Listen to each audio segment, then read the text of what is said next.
Hey everybody, let's see if we can actually work on some of these ourselves. You can do one of two things here. You can either pause the video and try it yourself and then see what answers I get. Or if you want, you can work them along with me. Or you can do some combination of the two. So let's get started here. I think that the thing to do is start over here with the name. Okay, because that's what we were looking at in the video. Okay, and so if I'm writing this name, I'm going to write monophosphorus. Okay, prefix element. Okay, phosphorus. Okay, and then it's trifluoride. Make sure you spell fluoride correctly, F-L-U-O. Okay, and so now monophosphorus trifluoride, but now we don't write the mono if it's the first prefix. So it's prefix element, prefix root. The root of fluorine is fluor, so fluoride. Okay, so here's another one. Okay, so this is going to be monoxygen. Okay, difluoride. Okay, mono, you drop the O off of the prefix. Okay, and so it becomes monoxygen difluoride. But again, the first prefix is mon, so we drop the first prefix if it's mono. And so it's definitely, or if it's indicating one oxygen. Okay, and that's what it's doing.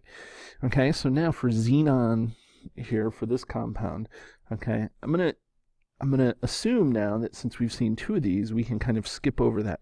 This is monoxenon, but because it's mono, the first one is mono, we're going to skip that. We're just going to write xenon. Okay, and notice that I'm not capitalizing any of these. Compounds and elements are not proper nouns, so they don't get capitalized.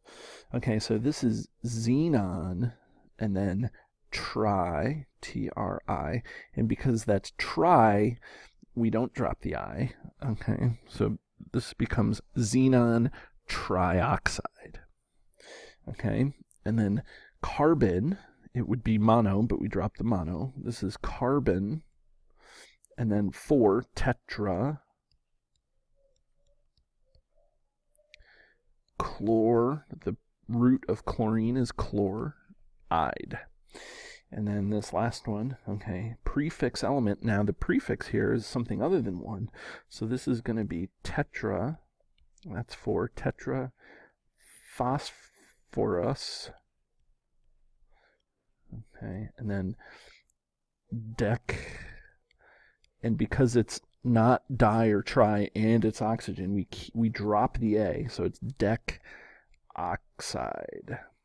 Okay, so there it is. Okay, now for roots of these elements, let me just make sure that we can know some of these roots. So to do that, let's look at the periodic table. Okay, and so now we're really looking at the nonmetals.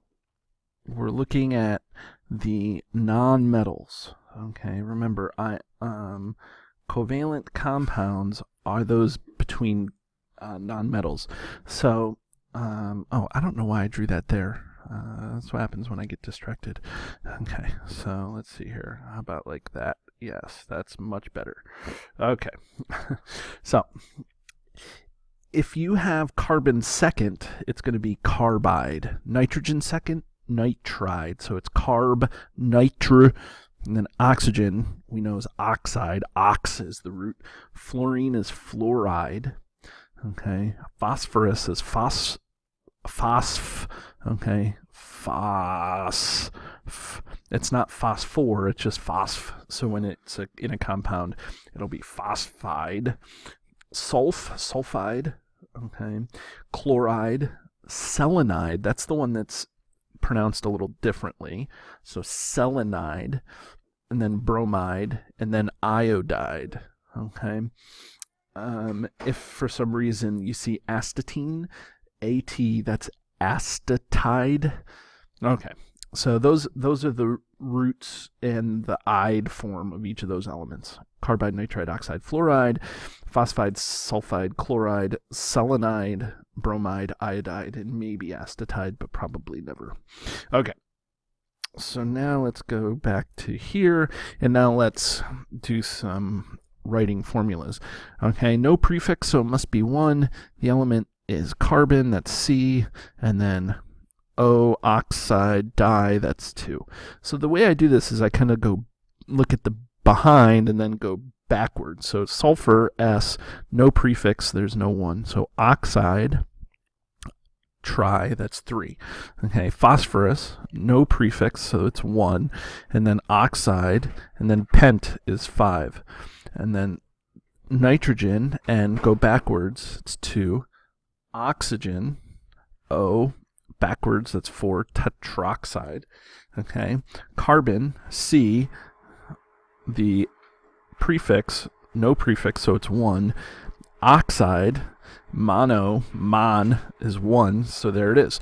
Remember, when there's no 1, you don't indicate the number in the formula. Okay, so there's some sample problems, and have a great day.